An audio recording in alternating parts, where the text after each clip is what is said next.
what is it with Ghanaians and Jamaicans? Like, what is this connection? I need to understand it. What is the connection that we have?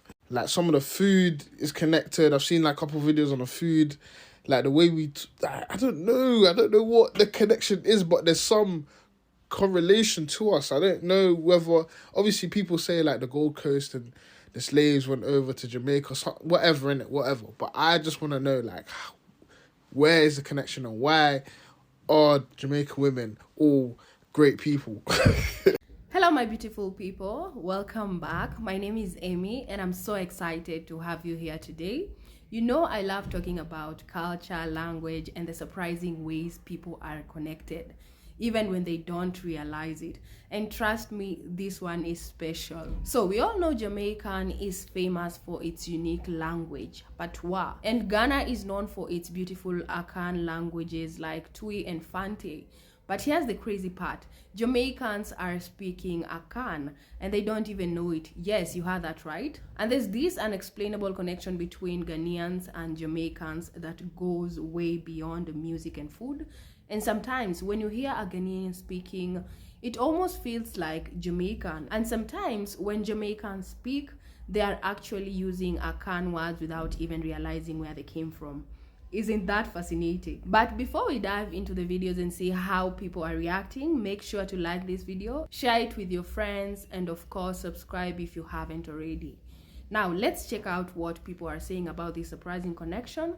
Then I'll be back shortly and we can talk about it. A lot of people don't know that Jamaicans are extremely Ghanaian, not just because they take so long when you order food from there. They be like, chicken ready when it's ready, man. Not just for that reason, but genetically. In this process of self-discovery, I went from Ghana to Jamaica to Kingston up in the mountains to a maroon village called Akan. The Maroons are the people that escaped from slavery almost as soon as they hit the island, because they looking around, they're like, I know what to do with this.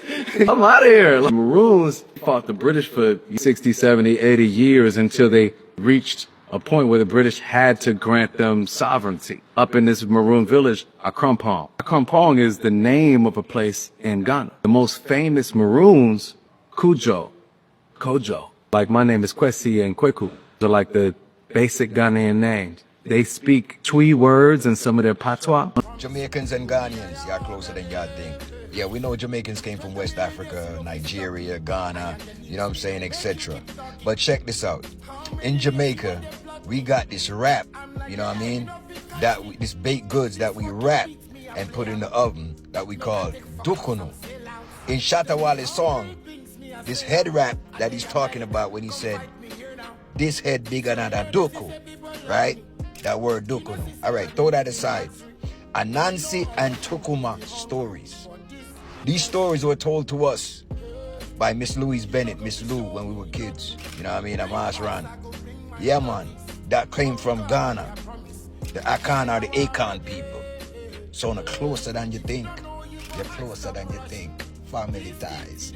I always knew about the Ghana-Jamaica connection, but when I saw a town called Akan on Google Maps, I had to visit. Akan is a town in a Maroon community developed by enslaved people who freed themselves. Under leader Kojo, which is a Ghanaian name for a Monday born, and the female leader Nani, they fought many wars with the British, eventually leading to a peace treaty. Real bad man. I took a tour around the town and even noticed that they still use words from the Akan language in Ghana. So what you call that one? Abeng? The town had amazing views and also a museum where you could learn more about the culture and the history. If you descend from the African continent, this is a must visit.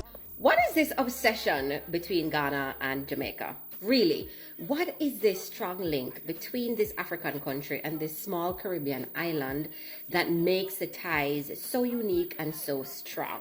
The majority of the enslaved Africans that were brought to Jamaica to enter the slave economy were from the Ashanti and the Akan regions of Ghana. So there is a direct historical genealogical tie between Jamaicans and Ghana from that perspective.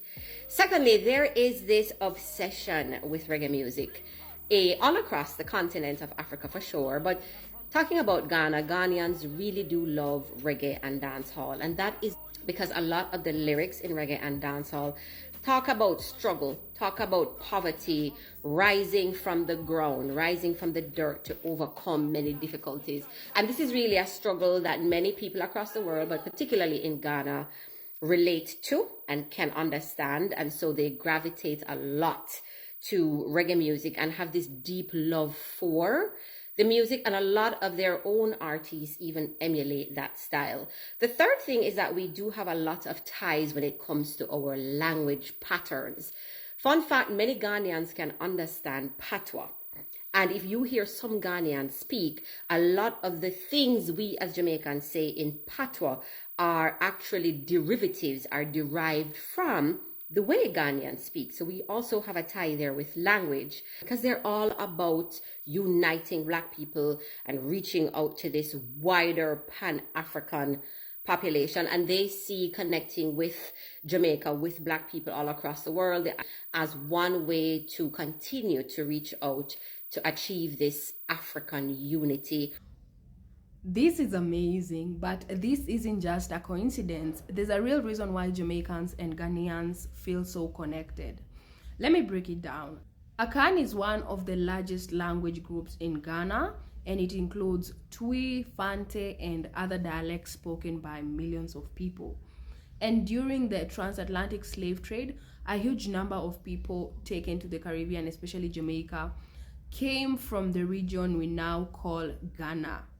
That means Akan language, tradition, and spirituality traveled with them across the ocean. And here's the fascinating part.